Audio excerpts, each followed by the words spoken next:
मैं अपने बेटे जुनाद को सहारनपुर से घूमने आई थी। मैंने कहा कि ये बच्चा बहुत अच्छा इंसान है।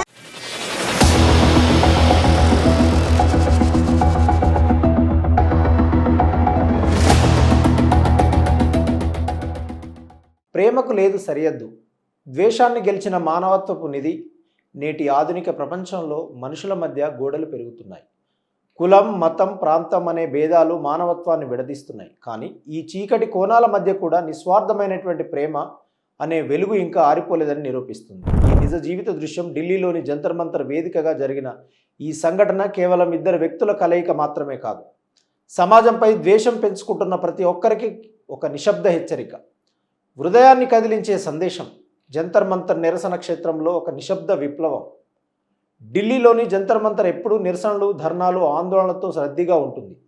దేశం నలుమూలల నుండి తమ సమస్యను ప్రభుత్వం దృష్టికి తీసుకువెళ్ళడానికి వందలాది మంది ప్రజలు ఇక్కడికి వస్తుంటారు.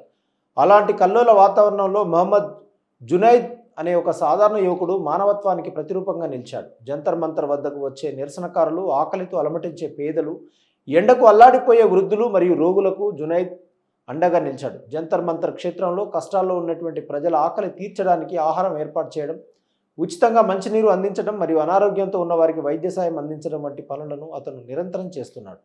అతను సేవ చేయడానికి అవతలి వ్యక్తి మతం ఏమిటో అడగలేదు, వారి కులం ఏమిటో తెలుసుకోలేదు. నిస్వార్థంగా సాగుతున్న అతని ఈ సేవ 180 కిలోమీటర్ల దూరంలో ఉన్న సహారన్పూర్కు చెందిన సునీత అరోరా అనే మహిళ హృదయాన్ని కదిలించింది. 180 కిలోమీటర్ల సుదీర్ఘ ప్రయాణం, ఒక తల్లి ప్రేమ కోసం ఎలాంటి గుర్తింపును ఆశించకుండా జునైద్ కుల మతాలకు అతీతంగా చేస్తున్న మంచి పనుల గురించి తెలుసుకున్న సునీత అరోరా అతడిని ఎలాగైనా కలిసి అభినందించాలని నిర్ణయించుకున్నారు. వయసు భారమైనా లెక్క చేయకుండా సుదూర ప్రాంతం నుండి ఢిల్లీలోని జంతర్ మంతర్ వరకు కేవలం అతడిని చూడడం కోసమే ప్రయాణమయ్యారు. ఆమెకు ఎలాంటి రాజకీయ స్వార్థం లేదు, ఎలాంటి ప్రయోజనము ఆశించలేదు. కేవలం ఒక నిస్వార్థమైనటువంటి మంచి మనసును గౌరవించాలనే తపన, ఒక తల్లి ప్రేమే ఆమెను నడిపించింది. కళ్ళు చెమార్చిన ఈ ఉద్వేగభరిత క్షణం. సునీత అరోరా జంతర్ మంతర్ వద్దకు చేరుకుని జునైద్ను కలిసినప్పుడు అక్కడ ఉన్నవారంతా భావోద్వేగానికి గురయ్యారు. ఒక అపరిచిత ముస్లిం యువకుడిని చూసి ఆమె కళ్ళు ఆనంద బాష్పాలతో నిండాయి. అతని భుజంపై చెయ్యి వేసి కన్నీళ్లు తుడుస్తూ తలపై నిమురుతూ, బేటా, కుమారా, నిన్ను కలవడానికి సహరన్పూర్ నుండి నీ తల్లి వచ్చింది అని అన్నప్పుడు అక్కడ మతాల సరిహద్దులు పూర్తిగా చెరిగిపోయాయి. मैं अपने बेटे जुनाद को सहारनपुर से घूमने आई थी। मैंने कहा कि ये बच्चा बहुत अच्छा इंसान है और ये सबको खाना खिला रहे हैं और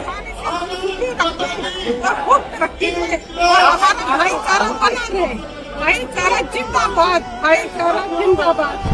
ఇలాగే జంతర్ మంతర్ వద్ద కష్టాల్లో ఉన్న ప్రజలకు సేవ చేస్తూ ఉండు, హిందూ ముస్లిం ఐక్యతకు మరియు మానవత్వానికి ఒక గొప్ప ఉదాహరణగా నిలువు అంటూ ఆమె అతడిని దీవించిన తీరు ప్రతి ఒక్కరి హృదయాన్ని తాకింది.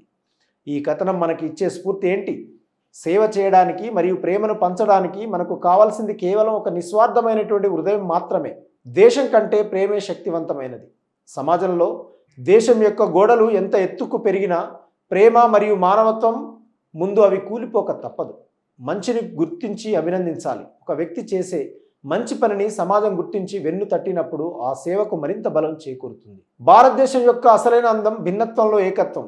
ఢిల్లీ జంతర్ మంతర్ వేదికగా హిందూ ముస్లిం సోదర భావానికి, నిస్వార్థ సేవకు నిలువెత్తు రూపంగా నిలిచిన సునీత అరోరా, మహమ్మద్ జునైద్ల ఈ కథ ప్రతి ఒక్కరిలోనూ సమాజం పట్ల బాధ్యతను, తోటివారి పట్ల ప్రేమను పెంపొందిస్తుంది. మంచిని పంచుదాం, మానవత్వాన్ని కాపాడుదాం. Story writer Mohammed Mujahid.